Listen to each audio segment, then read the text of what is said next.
Soft ಮತ್ತು ಜ್ಯೂಸಿಯಾದ ಗುಲಾಬ್ ಜಾಮೂನ್ನ ಹೇಗೆ ಮಾಡೋದು ಅಂತ ನೋಡೋಣ. ಬನ್ನಿ, ಅನಂತ ಸ್ವಾದ ಚಾನಲ್ಗೆ ಎಲ್ಲರಿಗೂ ಸ್ವಾಗತ. ಮೊದಲು 2 ಪ್ಯಾಕೆಟ್ನಷ್ಟು ಗುಲಾಬ್ ಜಾಮೂನ್ ಹಿಟ್ಟನ್ನು ತೆಗೆದುಕೊಂಡಿದ್ದೇನೆ.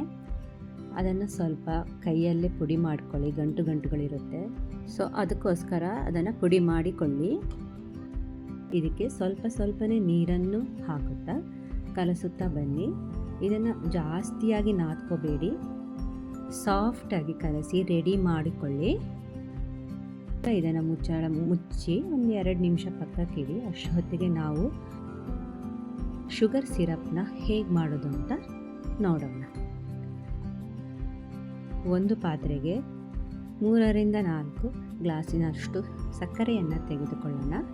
ಅದಕ್ಕೆ ಸಮ ಪ್ರಮಾಣದಷ್ಟೇ ನೀರನ್ನು ಹಾಕಬೇಕು. ಒಲೆಯ ಮೇಲೆ ಇಟ್ಟು ಸಕ್ಕರೆಯನ್ನು ಕರಗಿಸಿಕೊಳ್ಳಬೇಕು. ಇದು ಒಂದು 5 ನಿಮಿಷದಷ್ಟು ಕುದಿಸಿಕೊಳ್ಳಬೇಕು. ನಂತರ ಇದಕ್ಕೆ ಕುಟ್ಟಿ ಪುಡಿ ಮಾಡಿದ ಏಲಕ್ಕಿ ಪೌಡ್ರನ್ನು ಹಾಕಿ, ಇಲ್ಲಿ ನೀವು ಬೇಕಾದರೆ ರೋಸ್ ಎಸೆನ್ಸ್ನೂ ಹಾಕಬಹುದು, ತುಂಬ ಚೆನ್ನಾಗಿರುತ್ತದೆ. ನೋಡಿ, ಇವಾಗ ಸಿರಪ್ ರೆಡಿಯಾಗಿದೆ. ಸ್ವಲ್ಪ ಸ್ಟಿಕ್ಕಿ ಅಂಟು ಥರ ಬರ್ತಾ ಇದೆ. ಸೊ ಇಷ್ಟ ಆದರೆ ಸಾಕು. ಗ್ಯಾಸ್ ಆಫ್ ಮಾಡಿ ಬದಿಗಿಡಿ. ನಂತರ ಇವಾಗ ಹಿಟ್ಟನ್ನು ತೆಗೆದುಕೊಂಡು ಮತ್ತೊಮ್ಮೆ ಸ್ವಲ್ಪ ನಾದಿ ಕೈಗೆ ಸ್ವಲ್ಪ ತುಪ್ಪನ ಹಚ್ಕೊಂಡು ಈ ಥರ ಸಣ್ಣ ಉಂಡೆಗಳನ್ನು ಮಾಡಿ, ಜಾಸ್ತಿ ಹೊತ್ತು ಇದನ್ನು ನಾದ್ಕೋಬೇಡಿ. ಉಂಡೆಯಲ್ಲಿ ಕ್ರ್ಯಾಕ್ ಬರಬಾರ್ದು. ಕ್ರ್ಯಾಕ್ ಬರದ ಹಾಗೆ ನೀವು ಇದನ್ನು ಉಂಡೆ ಮಾಡ್ಕೋಬೇಕು. ನೀಟಾಗಿ ಈ ಥರ ಸಾಫ್ಟಾಗಿ ಉಂಡೆನ ಮಾಡ್ಕೋಬೇಕು. ಕ್ರ್ಯಾಕ್ ಬಂದರೆ ಜಾಮೂನು ಒಡೆದು ಹೋಗುತ್ತೆ. ಸೊ ನಂತರ ಇದನ್ನು ಬಿಸಿ ಎಣ್ಣೆಯಲ್ಲಿ ಮೀಡಿಯಮ್ ಫ್ಲೇಮ್ನಲ್ಲಿ ಇದನ್ನು ಕರಿಯಬೇಕು. ಒಂದೊಂದನ್ನೇ ಹಾಕುತ್ತಾ ಇದನ್ನು ನಿಧಾನವಾಗಿ ಕರಿಯಬೇಕು. ತಿರುಗಿಸ್ತಾನೇ ಇರಬೇಕು. ನಿಮಗೆ ಎಲ್ಲ ಜಾಮೂನುಗಳು ಚೆನ್ನಾಗಿ ಬರಬೇಕು, ಒಂದೇ ಕಲರಲ್ಲಿ ಬರಬೇಕು ಅಂತ ಹೇಳಿದ್ರೆ ಇದನ್ನು ನೀವು ಕೈ ಆಡಿಸ್ತಾನೇ ಇರಬೇಕು. ಆವಾಗ ಈವನ್ ಆಗಿ ಸೇಮ್ ಕಲರ್ ಬರ್ತದೆ. ಈ ಟ್ರಿಕ್ಸ್ನ ಫಾಲೋ ಮಾಡಿ. ನೋಡಿ, ಇವಾಗ ಜಾಮೂನು ರೆಡಿಯಾಗಿದೆ. ಇದನ್ನು ತೆಗಿತಾ ಇದ್ದೇನೆ.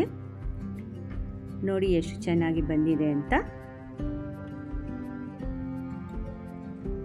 ಇವಾಗ ಈ ಬಿಸಿ ಜಾಮೂನನ್ನು ಸಕ್ಕರೆಯ ಪಾಕದಲ್ಲಿ ಹಾಕಬೇಕು. ಅದು ಸಕ್ಕರೆ ಪಾಕನೂ ಸ್ವಲ್ಪ ವಾರ್ಮಾಗಿ ಬಿಸಿಯಾಗಿರಬೇಕು, ಸ್ವಲ್ಪ ಬಿಸಿ ಇರಬೇಕು. ನಂತರ ಈ ಕರಿದ ಜಾಮೂನನ್ನು ಅದಕ್ಕೆ ಹಾಕಿ ಮಿಕ್ಸ್ ಮಾಡ್ಕೊಳ್ಳಿ. ನಂತರ ಒಂದು 2-3 ಗಂಟೆ ಇದನ್ನು ನೆನೆಯಲು ಬಿಡಬೇಕು.